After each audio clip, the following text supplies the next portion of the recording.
శ్రీ గణేశాయ నమః. శ్రీ గురుభ్యో నమః. శ్రీమాత్రే నమః. ధర్మరాజు భీష్మాచార్యుల వారిని మరొక ప్రశ్న అడిగాడు. పితామహ, వేతహవ్యుడనే రాజు బ్రాహ్మణత్వాన్ని ఎలా పొందగలిగాడు?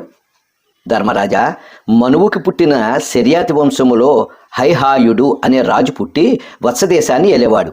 అతడికి వేతహవ్యుడు అనే మరో పేరు కూడా ఉన్నది. అతడికి 10 మంది భార్యలు, 100 కొడుకులు.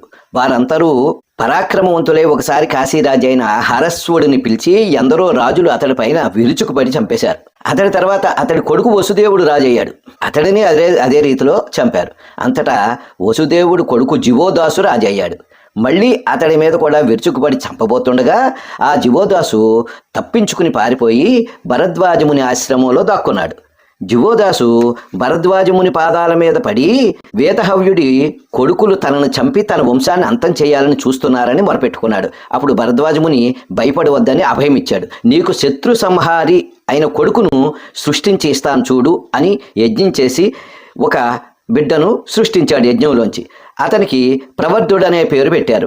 అతడు పుడుతూనే వేదాలను అభ్యసించాడు. విలువిద్యలో సాటి లేని ప్రావీణ్యాన్ని సంపాదించాడు. ముని దయచేత ఆవరించిన తేజస్సుతో శత్రురాజులపై దండెత్తి వేతహవ్యుడి కొడుకులందరినీ అవలేలుగా చంపేశాడు. ప్రవర్ధనుడు చివరగా వేతహవ్యుడి మీదకి దూకి చంపబోయాడు. అప్పుడు ఆ వేతహవ్యుడు భయపడి పారిపోయి భృగు మహర్షిని శరణు పొందాడు.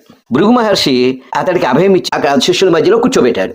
ఇంతలో ప్రవర్ధనుడు వేతహవ్యుడిని వెంబడిస్తూ భృగు మహర్షి ఆశ్రమంలోకి ప్రవేశించి ఆ మునిశ్రేష్ఠుడికి ఆ భృగు మహర్షికి నమస్కరించగా, నువ్వు ఇక్కడికి ఏమి పని మీద వచ్చావు అని అడిగాడు ఆ మహర్షి. అందుకు ప్రవర్ధనుడు, మహాత్మా, నా వంశం అంతా ఈ వేతహవ్యుడి కొడుకుల చేతుల్లో హతమైపోయారు.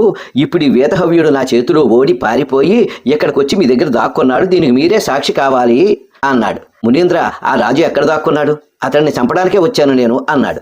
అప్పుడు ఆ మునిశ్రేష్ఠుడు, నాయనా, ఇక్కడ రాజవంశీయులు ఎవరూ లేరు, ఉన్నవారంతా నా శిష్యులే, బ్రాహ్మణులే, నువ్వే చూసుకో అన్నాడు. అప్పుడు ఆ ప్రవర్ధనుడు చక్కగా బిగ్గరగా నవ్వి, మహాత్మా, నీ మాట అసత్యమవుతుందా?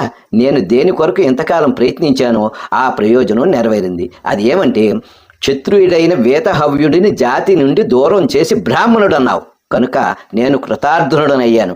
నాకు సెలవు ఇప్పించి నా ఎడల ఎల్లప్పుడూ నీ కృపా వీక్షణాలు ఉండాలి అని నమస్కరించి వెళ్ళిపోయాడు. ఆ తర్వాత వేతహవ్యుడు కూడా మహా తపశ్శక్తి గల మునీంద్రుడి ఉపదేశ ప్రభావం వలన బ్రాహ్మణుడై బృత్సనుడు అనే కొడుకుని కన్నాడు. వేతహవ్యుడికి పుత్రులు అనేక మంది జన్మించారు.